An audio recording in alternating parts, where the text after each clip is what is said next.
So as Russia continues to launch those attacks in Ukraine, killing civilians, Moscow also carrying out sabotage operations in Western nations. For a closer look at that, let's bring in NBC News international correspondent Raf Sanchez. He joins us from London. Raf, what more can you tell us about this?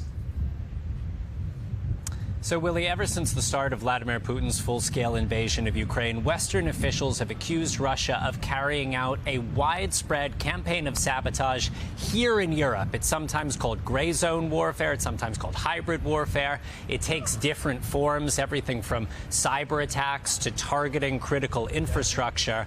But now NATO officials say Russia has a new tactic, hiring criminals in Western countries to carry out acts of sabotage. In the darkness of a London night, masked men creep through an industrial park. They pour gasoline outside a warehouse and set it ablaze. Just stand back from there, mate. British police arrive on the scene to find the flames spreading. The two masked men sprinted through the complex, fleeing the scene, first jumping over this fence and then running to a getaway car that was waiting right here.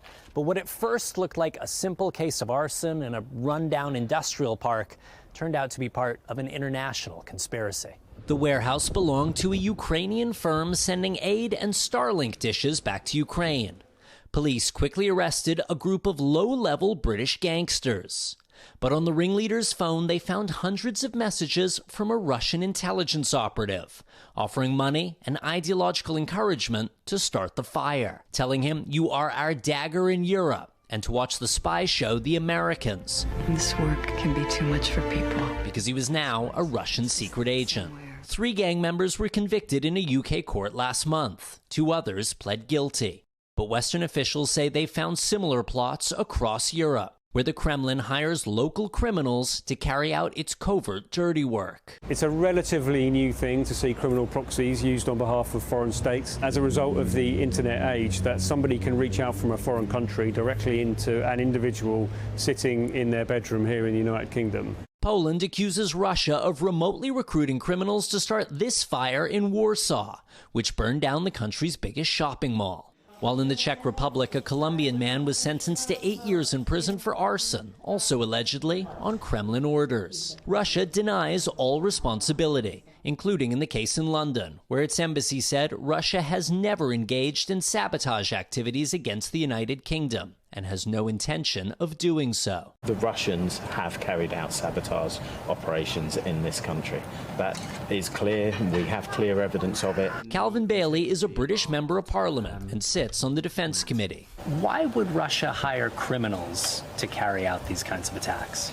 So if you can encourage and incentivize people either through money or through the prospect of alleviating their previous criminal record, then that creates distance and separation because, well, it was just a criminal that did that act. This has nothing to do with us.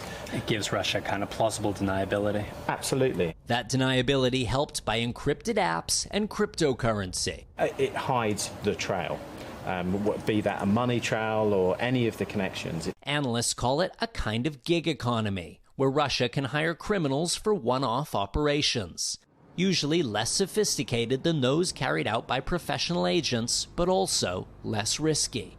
In 2018, the UK accused Russia of using chemical weapons on British soil in a failed attempt to kill a Russian spy who defected to the West, sparking major diplomatic fallout. This action amounts to an unlawful use of force by the Russian state.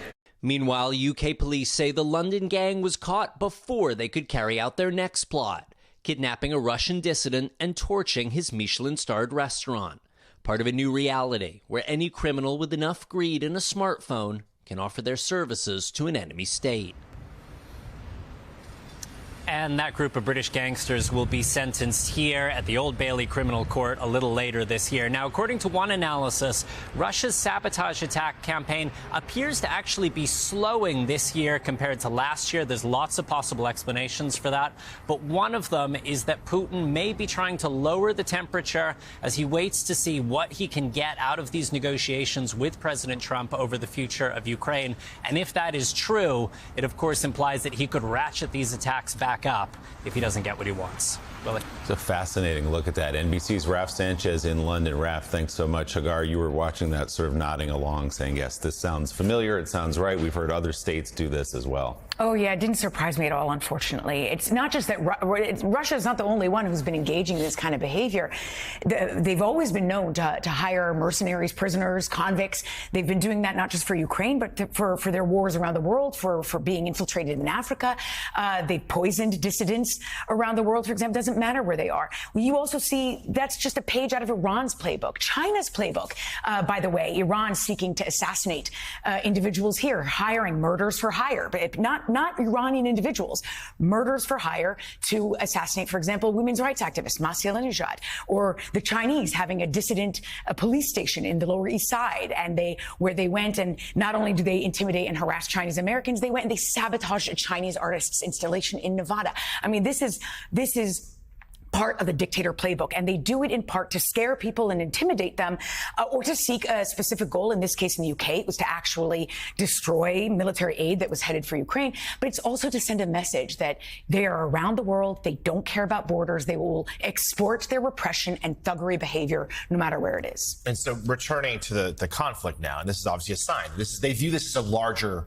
This isn't just about Ukraine even. It's about Russia versus the West. It's about restoring the old Russian Empire, but also their way of life. So as you see this, what could be done here beyond sanctions, beyond a weapons guarantee to actually bring Putin back to the table? Because right now, to Joe's point, Trump does probably, if someone has the cards, it's him. And to this point, he's been pretty reluctant to play them. Yeah, the only language that a dictator like Putin understands, and this is the case with most dictators, is they have to understand that whatever they're doing is too costly, that the cost is too much. And it's not just sanctions, usually, by the way. That's why do you see the Iranian regime right now sitting licking its wounds? It's because they faced actual military engagement from not just Israel, but from the United States. Now, I'm not saying that Trump should go threaten military engagement, by the way. I don't think that's a realistic, I don't think that makes sense right now for U.S. foreign policy. But that is technically the only language they understand, which is why I go back to that question of security guarantees. At the very least, that beefing up of NATO, that feeling that you cannot touch this. We're going to make this too costly for you. It's going to be too many body bags. It's too much money lost. Russia, you could also lose land. They need to understand that cost. I mean, and Gene, I remember when Putin invaded Ukraine, we heard a lot of people saying he's a madman, he's crazy, he's this, he's that.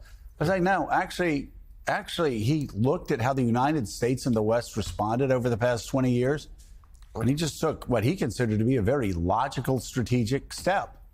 He's thinking, well, I invaded Georgia in 2008, and George W. Bush didn't do anything. The West didn't do anything.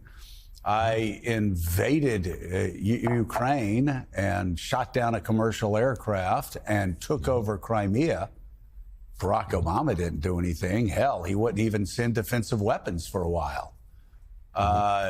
Donald Trump became president, and he agreed with me more than his own intel agency.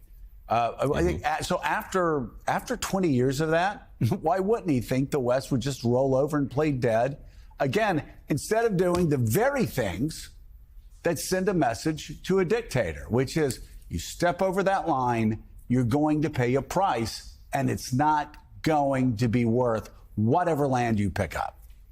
Yeah, absolutely. I mean, he had no reason to think he would meet the kind of resistance he did meet. I think he believed the West would never unite, that Europe would never effectively do anything, that the Ukrainians would be pushovers, and that the United States would just sit by and watch, as frankly it had done in the past. And he was wrong. He was wrong on those counts. And remember, he invaded. He was going to be in Kyiv within the week, certainly.